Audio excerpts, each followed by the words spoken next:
morning and a very warm welcome. You are watching JanataTelevision and this is the English Bulletin with me, Anastha Acharya. The top stories first. All-party meeting discusses resumption on House of Business. A total of 42 bills stuck in Parliament due to obstruction from UML. UML to stand against impeachment of Chief Justice. The main opposition says ruling parties trying to defer local election. NC leader Paudel says UML cannot challenge court discussions, backs Supreme Court verdict as the final decision. Biden still hopes for diplomatic resolution to Ukraine crisis, warns that the situation still remains fragile. And Ireland beats Nepal by 16 runs in final match of T20 series. Dipendra Singh Aire adjudged player of the match.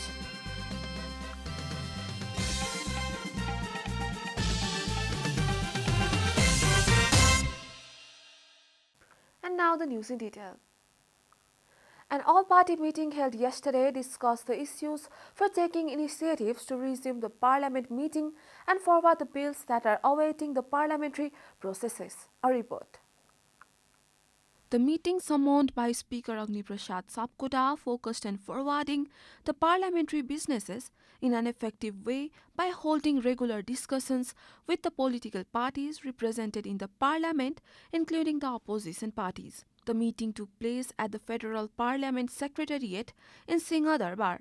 Speaker Sapkota said discussions were held regarding taking initiatives to forge consensus on the issues of national importance. According to the Speaker, serious discussions were held to take initiatives to resolve the deadlock of the Parliament and resume House business. The Speaker urged the leaders that conducive environment is needed to endorse important bills related to citizenship and civil aviation without any delay. He added that he had serious talks with Prime Minister Sher Bahadur Deuba and leaders of different political parties to pass the bills from Parliament. Speaker Sapkota added that all political parties expressed a common view that his discussion should be continued, stating that all political parties have clearly put forth their views regarding the MCC agreement. He said that he would take discussions in an impartial, fair and free manner. A total of 42 bills, including citizenship, are stuck in the House of Representatives due to continuous House obstruction by the main opposition CPN-UML. The main opposition party, CPN-UML, has decided to counter the ruling party's impeachment motion against Chief Justice Cholendra Samsirana. A report. A meeting of the UML Parliamentary Party chaired by KP Sharma Oli at the International Convention Centre in Kathmandu yesterday took a decision to protest the impeachment of Chief Justice Rana. The meeting concluded that the impeachment proposal was brought with the intention of deferring the local level election and endorsing the US Millennium Challenge Corporation Compact, said party chief Whip Bisal Patrai. He added that UML would counter the motion in the parliament, street and the court. The party has started collecting signatures of lawmakers to this effect, added Patrai. Responding to queries raised by lawmakers during the party meeting regarding MCC, Party Chair Oli clarified that the UML would make its stance on the matter in favor of the country and the people after the ruling coalition comes up with its view. It may be noted that the UML has been obstructing parliament sessions, demanding action against 14 of its former lawmakers. Congress Ramchandra Paudel has said that the UML has no right to impeach four justices who issued a verdict against the main opposition party. Leader Paudel argued that the UML cannot impeach the justices just because they don't rule in favor of UML regarding the House dissolution case.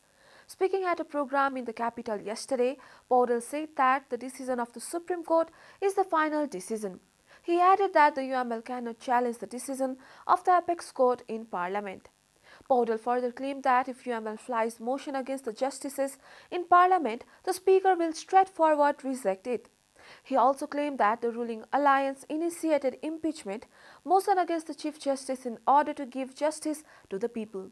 He expressed his belief that the obstruction in judiciary will now end and the people will get justice.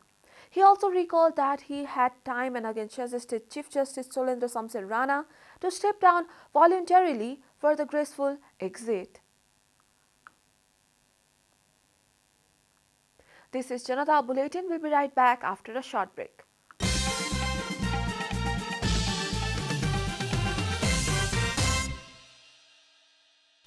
Welcome back after the break. We continue with other national news. The government yesterday confirmed 482 new cases of coronavirus across the country. Following the latest round of tests, the total cases of coronavirus in the country have climbed to 973,541, while the number of active cases has increased to 18,235.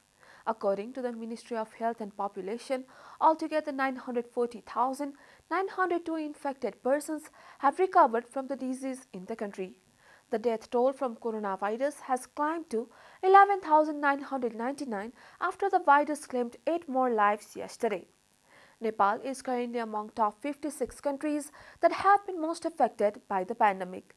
The USA tops the list with over 79.74 million confirmed cases, followed by India with over 42.69 million cases. Coronavirus has infected more than 413.76 million people across the world and claimed over 5.84 million lives. And now the news from economic front.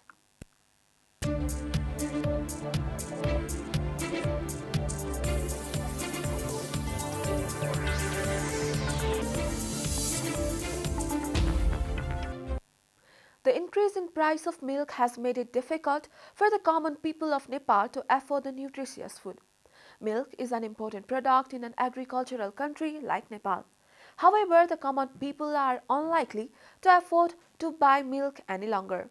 The government increased the price of milk by Rs 9 per litre recently. With a price hike, 1 litre of milk now costs Rs 85. Prior to this, a litre of milk used to cost Rs 76. The government, on the other hand, claims that the price of milk was raised because of the increase in cost of production. The increase in price of milk is also likely to increase the price of other milk products. The consumers complain that the price hike is unnatural and unscientific.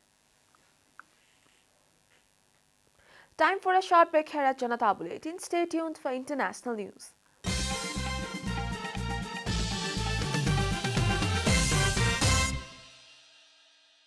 Welcome back now to international news. Tokyo police on Monday stepped up the hunt for members of the Japanese Red Army wanted for their alleged role in attacks in the 1970s and 1980s. According to AP, the police released a video with images of the Asian militants that warned the case was not over yet. The video follows on the 50th anniversary of the 1972 Asama Sanso hostage crisis at the mountain lodge in central Japan, where 2 police officers were killed in a shootout. Japanese Red Army members are still on the run and they may live somewhere near you. The video warns adding the case is not over yet. The video, produced by the police public security department, was released on social media and is playing on big screen billboards in downtown Tokyo. Authorities have also put up posters in train stations and other public locations in addition to the wanted photos depicting the militants when they were younger. Police added mock-up of how they likely appear aged in the 70s. The Japanese Red Army, a violent ultra-leftist group that had linked with Palestinian militants, was formed in 1971 and took responsibility for several international attacks, including the takeover of the US. Consulted in Kuala Lumpur, Malaysia in 1975, the group is also suspected in the 1972 machine gun and grenade assault on the international airport outside Tel Aviv, Israel. You are watching Janata Bulletin, and now the latest from the world of sports.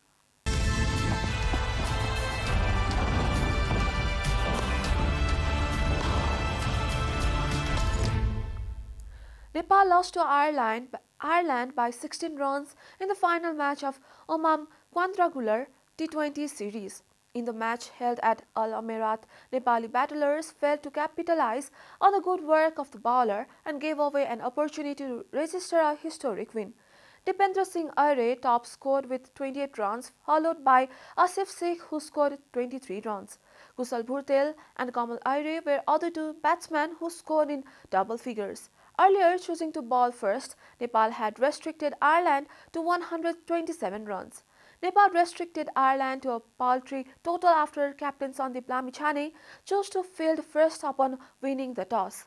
Dipendra Singh Aire led the Nepali bowlers in restricting Ireland to 127 runs. He took 4 wickets, giving away only 21 runs in his full quota of 4 overs. Likewise, Avinash Bohra took 2 wickets, while captain Lamichhane, Jitendra Mukhia and Kamal Aire took 1 wicket each. Ireland posted the total of the loss of 9 wickets. George Dockrell was the top scorer with 28 runs. Dipendra Singh was adjudged by Player of the Match for performing well with both bat and ball. This was the third match Nepal played in the series. It won against host Oman and lost one against the UAE and Ireland. We are at the end of Janata Bulletin and the headlines once again. All-party meeting discusses resumption of House business. A total of 42 bills stuck in Parliament due to obstruction from UML. UML to stand against impeachment of Chief Justice. The main opposition says ruling party is trying to defer local election. NC leader Podal says UML cannot challenge court decision. Blacks Supreme Court verdict as the final decision.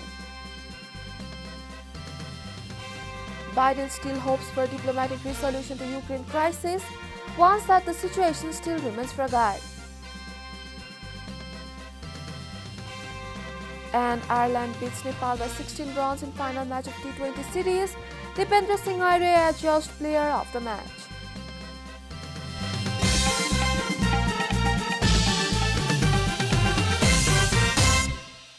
And that's all from the English News Desk for today. You can follow Janata Television and our programs on various social media platforms, including on our website janatasamachar.com. Keep watching Janata Television. Namaste.